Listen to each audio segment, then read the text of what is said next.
اللہ پاک نے فرمایا، اللہ رب العزت نے فرمایا الا بذکر اللہ تطمئن القلوب، لوگوں خبردار، اگر اپنے دلوں کا اطمینان چاہتے ہو، دلوں کا چین چاہتے ہو، دلوں کا سکون چاہتے ہو، تو دلوں کا چین، دلوں کا اطمینان اللہ کے ذکر میں ہے۔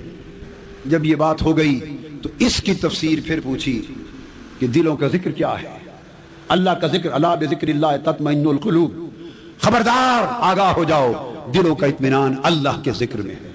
تو پوچھا سیدنا عبداللہ ابن عباس، اور ان کے تابعی حضرت مجاہد وہ روایت کرتے ہیں، تفسیر کو حضرت مجاہد تابعی روایت کرتے ہیں کہ حضور آپ نے اپنے اساتذہ صحابہ سے کیا سنا کہ اللہ کا ذکر جس سے دلوں کو چین ملتا ہے کیا ہے؟ انہوں نے کہا خدا کی قسم ہم نے سنا، عبداللہ ابن عباس نے بیان کیا الا بذکر اللہ تطمئن القلوب، اللہ کا ذکر محمد مصطفیٰ کا وجود، اللہ کا ذکر حضور کی ذات، اللہ کا ذکر حضور کی ذات۔ یہ تفسیر جو خطاب میں سب بیٹے حسن محی الدین قادری بیان کر رہے تھے، حسن محی الدین نے ورفعنا لک ذکرک، اللہ کا ذکر حضور کی ذات۔ جب یہ آیت اتری ورفعنا لک ذکرک، حبیب آپ کی خاطر ہم نے آپ کا ذکر بلند کر دیا، تو سیدنا جبرائیل امین نے عرض کیا یا رسول اللہ صلی اللہ علیہ وسلم اجازت دے تو بتا دوں کہ اللہ نے اس اللہ آپ کا ذکر بلند کرنے کا معنی کیا بیان کیا، اس آیت کا معنی بھی بتا دوں جو اللہ نے خود بیان کیا ہے۔ آپ نے فرمایا بتا دو، تو فرمایا تین معنی بیان کر رہا ہوں۔ فرمایا اللہ نے فرمایا ہے کہ آپ کا ذکر بلند کرنے کا مطلب یہ ہے اذا ذکرت ذکرت معی، اس کا معنی یہ ہے حبیب آپ کے ذکر کو اتنا بلند کر دیا ہے کہ اب کائنات میں، ورد میں، وظیفے میں جہاں میرا ذکر ہوگا وہاں تیرا ذکر ہوگا، اور چونکہ میرا ذکر اتنا بلند ہے کہ میرے ذکر سے بلند کائنات کی کوئی شے نہیں، اور تیرے ذکر کو میں نے اپنے ذکر کے ساتھ لفظ کر دیا ہے، جوڑ دیا ہے، مقرون کر دیا ہے، جہاں میرا ذکر وہاں تیرا ذکر۔ اور پھر یہ ایسا ہوتا نہیں ہے کہ ذکر ہو مذکور نہ ہو، ایسا نہیں ہوتا کہ ذکر ہو مذکور نہ ہو، بھئی ذکر تک ہوندہ رہے تو جس دا ذکر پہ کرنے ہیں وہ نہ ہوئے۔ کدی ہویا ذکر تا ہوئے پر جس دا ذکر کر دے ہیں وہ نہ ہوئے، ذکر ہوئے تو ذکر والا نہ ہوئے، ایک کدی نہیں ہویا۔ فرمایا اذا ذکر تو ذکرت معی، حبیب اگر فرش پر میرا ذکر ہوگا تیرا ذکر بھی ہوگا، سو میں اگر وہاں ہوں تو بھی وہاں، عرش پر میرا ذکر ہوگا تیرا ذکر ہوگا، اگر ذکر عرش پر ہے تو مذکور بھی عرش پہ ہوگا، اگر ذکر لا مکان پہ ہے تو مذکور بھی لا مکان ہوگا۔ تو لوگوں اس کائنات میں، عرش و فرش کی کائنات میں کوئی جا نہ ذکر خدا سے خالی ہے نہ ذکر مصطفیٰ سے خالی ہے، اور جب خدا و مصطفیٰ کے ذکر سے کچھ خالی نہیں تو خدا و مصطفیٰ کی حضوری سے بھی کچھ خالی نہیں۔ ایک ترجمہ ہوا، پھر امام جعفر صادق سے پوچھا، فرمائیے حضور اس آیت کا معنی گھر والے ہیں کوئی آقا سے سنا ہو، ذکر بلند کرنے کا معنی کیا ہے؟ فرمایا ایک معنی اور بھی سنا، ایک معنی اور بھی سنا۔ پہلے معنی کا یہ تھا کہ جہاں میرا ذکر ہوگا وہاں تیرا ذکر ہوگا، مگر آپ سمجھ گئے کہ اللہ کا ذکر ہوگا تو ساتھ مصطفیٰ کا ذکر ہوگا۔ مطلب یہ ہے کہ ذکر دو ہیں، ذکر تو ذکرت معی، جہاں میرا ذکر وہاں، تو اس سے ثابت ہوا کہ ذکر تو جدا جدا ہیں، یہ ذکر خدا ہے، یہ ذکر مصطفیٰ ہے، مگر ہیں اکٹھے، ایک دوسرے سے جدا نہیں۔ یہ تو پہلا معنی۔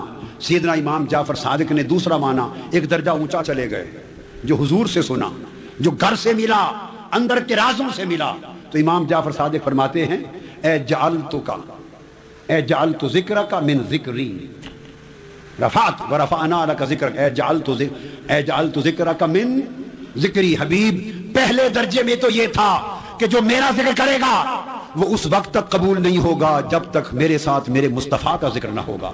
اب دوسرا درجہ ذکر کی بلندی کا یہ ہے کہ جعلت ذکرک من ذکری، اب حبیب پہلے درجے میں ذکر جدا جدا تھے، اب جب بلند ہوا تو اس مقام پر تیرے ذکر کو لا رکھا کہ جعلت ذکرک من ذکری، کہ اب تیرا ذکر خود میرا ذکر ہو گیا۔ تو جب مصطفیٰ کا ذکر خدا نے خود اپنا ذکر بنا دیا تو اب اس کا پتہ یہ ہوا کہ کوئی ساری رات محمد محمد کرتا رہے، قیامت کے دن جب اس کا نامہ اعمال کھلے گا تو اس میں یہ لکھا ہوگا جیسے اللہ اللہ کا ذکر کرتا رہا۔ نعت مصطفیٰ کی پڑھتا رہے، اجر ذکر خدا کا پاتا رہے، ذکر زلف یار کا کرتا رہے، اجر عبادت خدا کا پاتا رہے، ذکر رخسار مصطفیٰ کا، حضور دے رخساراں کا کرتا رہے، اجر اللہ کے ذکر کا پاتا رہے۔ تو حضور کا ذکر اللہ کا ذکر ہو گیا۔ اب امام ابن عطا سے پوچھا، ان سے پوچھا کہ حضور آپ نے کوئی سنا؟ فرمایا حضور کے گھر سے ایک معنی اور بھی سنا، ایک معنی اور بھی سنا، اور وہ کیا ہے؟ فرمایا جعلتک ذکرا من ذکری، یعنی اے جعلتک من ذکری، من بیانیہ ہے، من بیانیہ ہے۔ فرمایا کہ تیسرا معنی یہ سنا ہے کہ حبیب خود تجھے اپنا ذکر بنا دیا ہے، خود تجھے ہی اپنا ذکر بنا دیا۔ حضور کی زلفیں بھی اللہ کا ذکر، ہائے ہائے، حضور کی نینا چشمیں بھی اللہ کا ذکر، حضور کے ہاتھ بھی اللہ کا ذکر، حضور کا سینہ اللہ کا ذکر، حضور کا چلنا اللہ کا ذکر، ہائے ہائے ہائے ہائے، حضور کا وجود اللہ کا ذکر ہو گیا، حضور کی ذات خود اللہ کا ذکر ہو گیا۔ اب راز کھلا کہ جب ذات مصطفیٰ خود ذکر خدا ہو گئی، اب راز سمجھ میں آیا کہ مولا علی نے نماز عصر قضا کیوں کر دی تھی۔ اب سمجھ آئی کہ قضا کیوں کر دی تھی، اور قضا نماز کو آقا علیہ السلام نے کیوں کہا تھا کہ باری تعالیٰ تیری اطاعت میں مصروف تھا۔ وہ چونکہ حضور کا مکھڑا بھی ذکر خدا تھا، اقم الصلاۃ لذکری، فرمایا نماز میرے ذکر کے لیے قائم کرو، نماز میرے ذکر کے لیے قائم کرو۔ ارے ہم لوگ نماز پڑھتے ہیں تاکہ اللہ کا ذکر نصیب ہو، اور علی شیر خدا جب مصطفیٰ، اور اس کی شان یہ تھی کہ نماز قضا کیوں نہ کرتے کہ خدا کا ذکر خود ان کی گود میں تھا۔ حضور نے نماز پڑھ لی تھی، مولا علی نے نماز عصر کی نہیں پڑھی تھی، غزوہ خیبر سے آ رہے تھے، فرمایا علی ذرا بیٹھو، تھکا ہوا ہوں، میں تیری گود میں سر رکھ کے لیٹ جاؤں۔ اور یہ نہیں پوچھا کہ علی عصر کی نماز پڑھ لی، اور آپ نے بھی عرض نہیں کیا کہ حضور نماز عصر رہتی ہے، اجازت ہو تو پڑھ لوں۔ سمجھے اگر ذکر کر دیا تو حضور فرمائیں گے اٹھو علی پڑھ لو، میں نماز پڑھنے لگ گیا تو ممکن ہے کسی اور کی گود کا انتخاب ہو جائے۔ ہائے، یہ لالچ تھا کسی اور کی گود کا انتخاب نہ ہو جائے۔ رات اس کی ہے، بات اس کی ہے، جس تیری زلفیں جس کے شانوں پر پریشان ہو گئیں، کسی اور کی گود نہ چن لیں، بیٹھے رہے۔ حضور نے سر انور گود میں رکھ دیا مولا علی المرتضیٰ کی۔ سورج غروب ہو گیا، نماز عصر قضا ہو گئی۔ جب ادا کا وقت تھا نہیں پوچھا، جب سورج ڈوب گیا قضا ہو گئی، اٹھ کے پوچھا علی عصر کی نماز پڑھ لی تھی؟ جب پوچھنے کا وقت تھا ادا، اس وقت نہیں پوچھا، جب قضا ہو گئی اب پوچھا پڑھ لی تھی۔ یہ سب امتحان تھا کہ علی کدھر جاتا ہے۔ ارے نماز خدا کی قسم وہ بھی ذکر خدا، اور چہرہ مصطفیٰ بھی ذکر خدا، مگر نماز خدا کا ذکر ادنا درجے میں، مکھڑا مصطفیٰ کا خدا کا ذکر اعلیٰ درجے۔ آپ کہیں گے یہ کیا بات کہہ دی کہ حضور کا چہرہ ذکر خدا نماز سے بھی اعلیٰ درجہ؟ ہاں ہاں، خدا کی قسم کسی میں جرت ہو رد کر کے دیکھے میری بات کو، حضور کے جوڑوں کے صدقے اس کے دریچے کھول دیں۔ نماز خدا کا ذکر، پر چہرہ مصطفیٰ اس سے اعلیٰ ذکر خدا کا، اس لیے کہ اس نماز کی قبولیت مصطفیٰ کے درود و سلام کی محتاج ہے۔ درود و سلام اپنی قبولیت میں نماز کا محتاج۔ آپ تسبیح پکڑ لیں، کریں اللہم صلی علی سیدنا محمد وعلی آلہ وصحبہ وبارک وسلم، الصلاۃ والسلام علیک یا رسول اللہ وعلی آلک واصحابک واہل بیتک یا حبیب اللہ۔ درود پڑھتے جائیں تو تسبیح درود کے پڑھنے میں کوئی نفل نماز فرض رکوع سجود کرنا پڑتا ہے؟ بولیے، درود سلام قبول ہو گیا یا نہیں؟ درود و سلام اپنی قبولیت میں نماز کا محتاج، کہ وہ نماز کے ساتھ پڑھا جائے تو قبول ہوگا، نماز کے بغیر قبول، وہ نماز کا فرض الگ ہے، مگر جب نماز کی باری آئی اور نماز کی قبولیت اللہ کے دروازے پر پہنچی کہ مولا نماز پڑھی گئی، اب قبولیت کا اذن دے، اس نے فرمایا نہیں، ابھی تک نماز کی قبولیت نہیں، اگر نماز قبولیت چاہتی ہے تو مصطفیٰ پہ درود و سلام پڑھا جائے، السلام علیک ایھا النبی۔ تو نماز کی تو قبولیت مصطفیٰ کے ذکر سے ہوتی ہے۔ تو حضرت علی نے عرض کیا آقا نہیں پڑھی تھی، فرمایا پڑھ لو۔ چہرے انور کی طرف دیکھا کہ قربان آپ کی نیند پر کی ہو اور قضا پڑھوں، نماز قربان آقا آپ پر کی ہو اور قضا پڑھوں؟ حضور سمجھ گئے منشاء علی کو، کھڑے ہو گئے، عرض کی اللہم ان علی کان فی طاعتک و طاعت رسولک، اے اللہ علی تیری اطاعت میں مصروف تھا، اور تیرے نبی کی اطاعت میں. بھئی نبی کی اطاعت میں تو تھے کہ سلائے ہوئے تھے حضور کو گود میں، پر اللہ کی اطاعت کیسی تھی؟ نماز تو قضا ہوئی پڑی ہے، نماز قضا ہوئی پڑی ہے، اللہ کی اطاعت کیا ہوئی؟ تو پتہ چلا کہ ثابت ہوا کہ جملہ فرائض فروع ہیں، اصل الاصول بندگی استاجور کی ہے. بتانا یہ چاہ رہے تھے کہ میری نیند پر علی نے نماز قربان کی ہے، اور میری نیند کروانا اور نماز چھوڑ دینا تیری اطاعت نہیں تو کس کی ہے؟ تیرے یار کے آرام میں نماز چھوڑ دینا تیری اطاعت ہے. فرض نماز تھی، ادھر چہرہ مصطفیٰ تھا، اس ذکر خدا کو گود میں لے کے نماز چھوٹی، خسارہ نہ ہوا، نفع کا سودا ہوا. تو آپ اٹھے، سورج کی طرف ہاتھ کیا. صحابہ کہتے ہیں ہم نے خدا کی قسم دیکھا کہ سورج ڈوبنے کے بعد یوں پلٹا کہ ریگستان کے ٹیلوں پر پھر دھوپ آ گئی. عصر کا وقت لوٹ آیا، حضرت علی نے نماز عصر ادا کی. حدیث کا بیان تو ختم ہوا، حدیث کا بیان ختم ہوا، مگر اس میں سے ایک بات میری سمجھ میں آئی، وہ آپ کو بتانا چاہتا ہوں. جو بات سمجھ میں آئی وہ یہ کہ ادھر حضرت علی نے نماز چھوڑی چہرہ مصطفیٰ کے تکنے اور آرام مصطفیٰ کے خلاف. اور حدیث میں آتا ہے جب سورج غروب ہوتا ہے، غروب ڈوبنے کے بعد سورج ہر روز غروب کے بعد اللہ کی بارگاہ میں سجدہ کرتا ہے. جب غروب ہوتا ہے تو اللہ کی بارگاہ میں سجدہ کرتا ہے. اب بتائیں کہ جب سورج ڈوب گیا تھا تو کہاں تھا؟ بولیے، پیچھے تک بولیے، اونچا بولیے. غروب ہو جانے کے بعد سورج کہاں تھا؟ ببرانے ملے چاہیے کتنے آئی؟ اللہ کے حضور سجدے میں تھا. حدیث ہے غروب کے بعد سجدے میں ہوتا ہے. علی شیر خدا آرام مصطفیٰ پہ نماز قربان کیے بیٹھے، اور سورج سجود باری تعالیٰ میں اللہ کے حضور سجدہ میں ہے، وہ سجدہ میں ہے. آقا کے ہاتھ اٹھے، کھینچا. صحابہ کہتے ہیں سورج ایسے پلٹا جیسے رسیوں کے ساتھ باندھ کر مصطفیٰ نے کھینچ لیا. جب آقا کے ہاتھ اٹھے سورج نے زوائے حال سے اللہ کی بارگاہ میں عرض کیا ہوگا باری تعالیٰ اب بتا کیا کروں؟ ادھر تیرا سجدہ ہے، ادھر تیرے محبوب نے آواز دی ہے، بلایا ہے، کیا کروں؟ رب نے جواب دیا ہوگا. وہ سورج علی کو نہیں دیکھا؟ ہائے ہائے، وہ علی نے نہیں دیکھا. عصر کی نماز جس حبیب کی آرام پہ قربان کر دی ہے وہ سجدے ہوتے رہیں گے. یار نے بلایا ہے، سجدہ چھوڑ دے، دوڑ کر مصطفیٰ کی بارگاہ میں جا. سورج پلٹ آیا. اس لیے میں نے عرض کیا کہ الا بذکر اللہ تطمئن القلوب، فرمایا خبردار اللہ کے ذکر میں دلوں کا اطمینان ہے. اور جو لوگ چاہتے ہیں کہ اللہ کے ذکر سے دلوں کا اطمینان ملے، وہ اللہ کا ذکر کیا ہے؟ عشق مصطفیٰ. حضور کی ذات ذکر خدا ہے. حضور کا عشق حاصل کرو، حضور کی نسبت میں فنا ہو جاؤ. اسی راستے سے چین اور سکون اور امن ہے. آپ نے امن کا راستہ، عشق مصطفیٰ کا راستہ چھوڑ دیا، امن اور امان لٹ گیا. امت واپس امن اور امان دیکھنا چاہتی ہے، عشق مصطفیٰ کی راہ پر آ جائے. اور حاضرین محترم، بات کو ختم کرنے کی طرف لا رہا ہوں. یہ تو تھا ذکر الہی.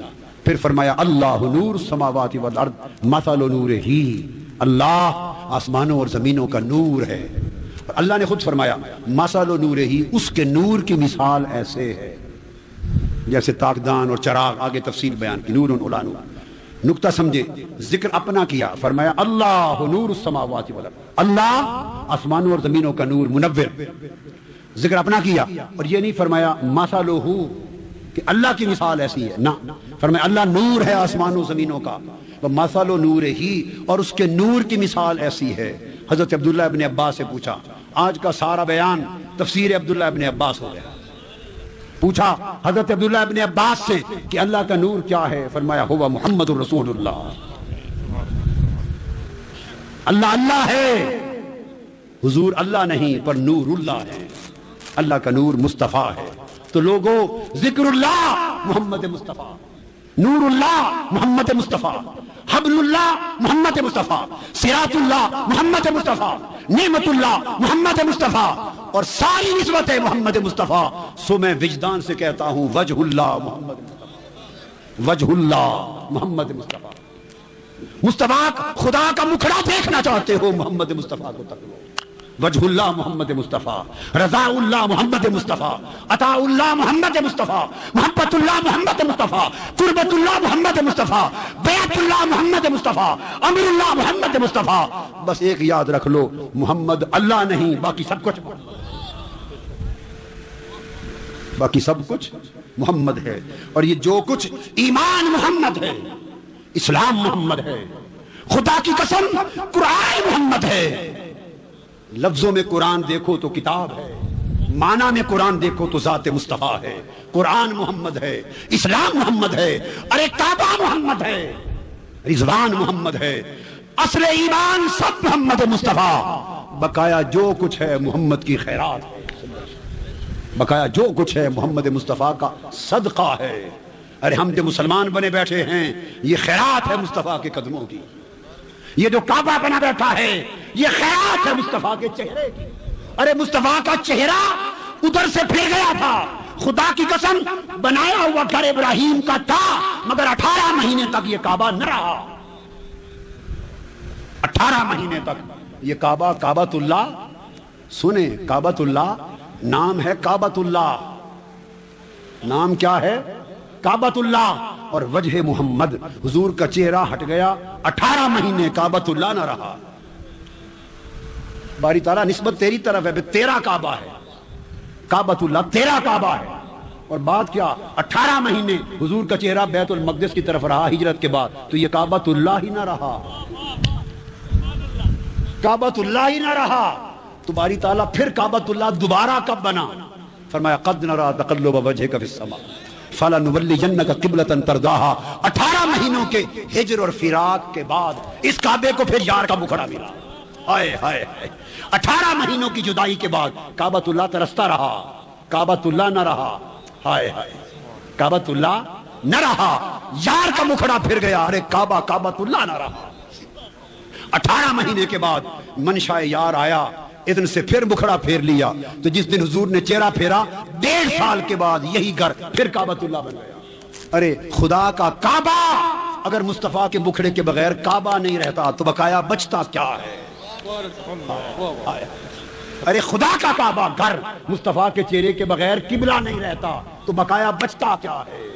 لوگوں مر جاؤ، فنا ہو جاؤ، محمد محمد سب کچھ ہے، محمد محمد سب کچھ ہے، اٹھتے بیٹھتے مرتے جیتے محمد محمد کیا کرو، چہرہ گنبد کی طرف کیا کرو، دھیان مصطفیٰ کی زلفوں کا کیا کرو، نکاح میں مکھڑا یار کا کیا کرو، خدا کی قسم یہی ذکر خدا ہے، یہی اسلام کا دین ہے۔ حضور سے نسبت جوڑ لو، حضور سے نسبت جوڑ لو، یہ میلاد مصطفیٰ کا پیغام ہے، میلاد مصطفیٰ کا پیغام ہے۔ ہمارے رشتے اللہ کے محبوب سے کٹ گئے، گنبد خضرا سے ہم دور ہو گئے، فرقے ہو گئے، ٹوٹ گئے ہیں، ڈوری ٹوٹ گئی ہے۔ جب ڈوری ٹوٹ جائے تو پتنگ کبھی سلامت نہیں اڑتی، ڈاما ڈول ہو کے گر جاتی ہے۔ امت کی ڈوری یار کے گنبد سے کٹ گئی ہے، اس لیے ہم ڈاما ڈول ہیں۔ اگر استقامت چاہتے ہیں تو پھر حضور سے جڑ جائیں، جڑ جائیں حضور کی ذات سے، سب کچھ پھر نصیب ہو جائے گا۔ کوئی پریشانی ہو، رزق میں تنگی ہے، کاروبار میں تنگی ہے، مشکل اوقات ہیں، اس قسم کی چیزوں کے لیے سورہ لإیلاف قریش 11 مرتبہ، پھر 11 مرتبہ سورہ الماعون ارأیت الذی یکذب بالدین، پھر 11 مرتبہ انا اعطیناک الکوثر۔ خوف ہو، غم ہو، پریشانی ہو، رزق میں کمی ہو، جاب کا مسئلہ ہو، کاروبار میں برکت کا ہو، ان تمام امور کے لیے یہ 3 صورتیں اکٹھی ہیں، ان کو 11 بار پڑھنا ہے، اول آخر 3 بار درود شریف۔ ٹائم کی اجازت ہے آپ کو، ایک ٹائم بنا لیں جو آپ کو سہولت ہو۔ 2 نفل مغرب کے بعد پڑھیں، صلاۃ الحاجہ، پہلی رکعت میں قل یا ایھا الکافرون، دوسری میں قل ھو اللہ احد، یہ پڑھ کے 2 رکعت نفل پڑھ کے تو پھر دعا کر لیں۔